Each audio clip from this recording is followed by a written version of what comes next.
Handed again, misleading the American people on the truth about Obamacare. Welcome to the Kelly File, everyone. I'm Megyn Kelly.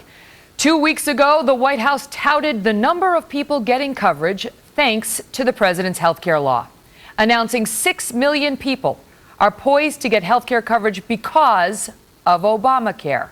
6 million. Listen. More than 2.1 million people who've enrolled in private plans, and 3.9 million Americans who learn that they're eligible for coverage through Medicaid and the Children's Health Insurance Program. Because of the Affordable Care Act, you're looking at this enrollment pickup. That is a White House senior advisor saying nearly 4 million Americans are now eligible for Medicaid coverage thanks to Obamacare. That was false. That was untrue. It was grossly misleading.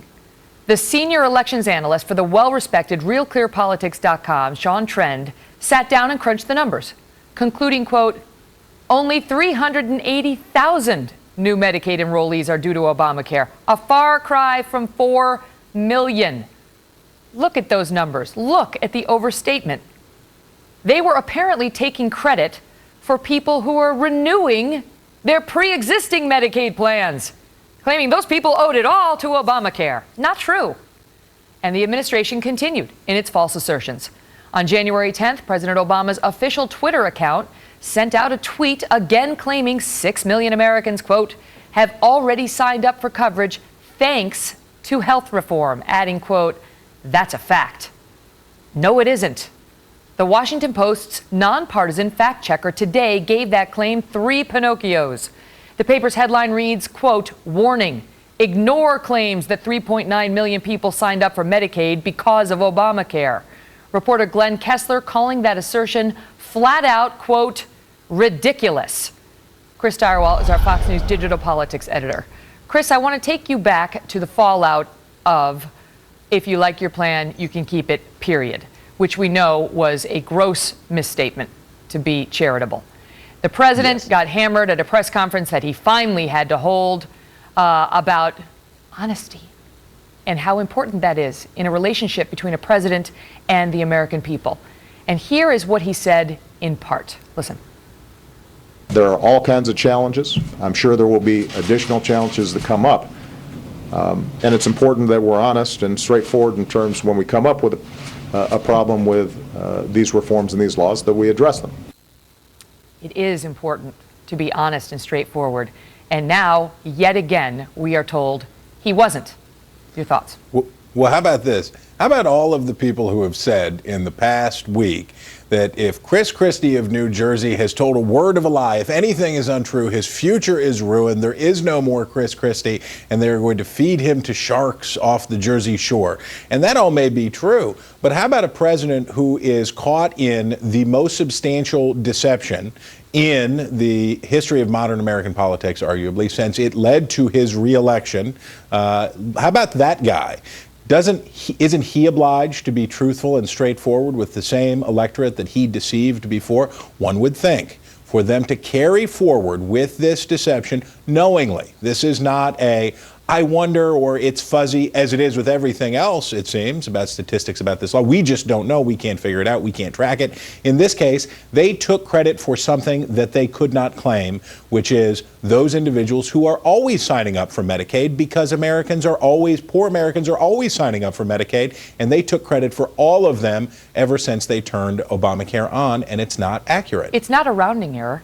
I mean, right. It's 380,000 people, and they claimed 4 million, basically. I mean, and it makes you question the rest of the numbers. And the numbers matter. The numbers matter. If they don't have the right numbers, the whole law is imploding, which may be happening right now. We don't know because we can't get straight figures. And it's not just the Medicaid enrollees. The number of people who enrolled on the healthcare.gov website is the number that really matters. And they've been claiming 2.1, 2.2 million.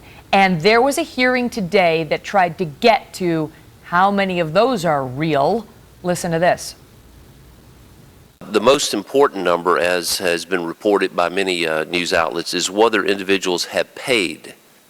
Does the administration collect this information? I'm just asking, do you collect this information? Right now, we're not, but we will be. When? As soon as that functionality is built. So we don't know at this point how many people have actually paid for coverage. That's right. Chris? You can't do that. You're not supposed to do that, but they keep doing it, and they keep getting away with it. And it is very important that we know how many people paid and how many people actually have insurance for the long-term health of the law, da-da-da-da-da-da-da. You know why else it's important? Because when sick people go to the hospital and the doctor, they'd like to have care for their maladies. They'd like to get treatment. And if you don't have insurance but just are poised, as the president likes to say, to receive insurance, you ain't going to get covered. But let me just ask you quickly before I let you go. Yeah. You say they keep getting away with it. The latest approval rating for the president, he's back in the 30s. He's back in the 30s, Chris, 39%. That's not a good place to be for any president. He climbed back up to 42, 43 earlier in the month, but look at him now. What is that attributable to? Well, the towering heights of 42% weren't exactly going to carry him onward to glory, but I will say this. The moment of truth for this president is dawning, which is when the members of his own party realize the magnitude of a drag that he is going to be for them in these midterm elections. And as that happens, cutesy patootsy stuff like claiming 4 million when it's really a couple 100,000 people, that won't wash. They'll turn on him and it'll be ugly. Cutesy patootsy. That's going to be my new nickname for you. See ya. Bye.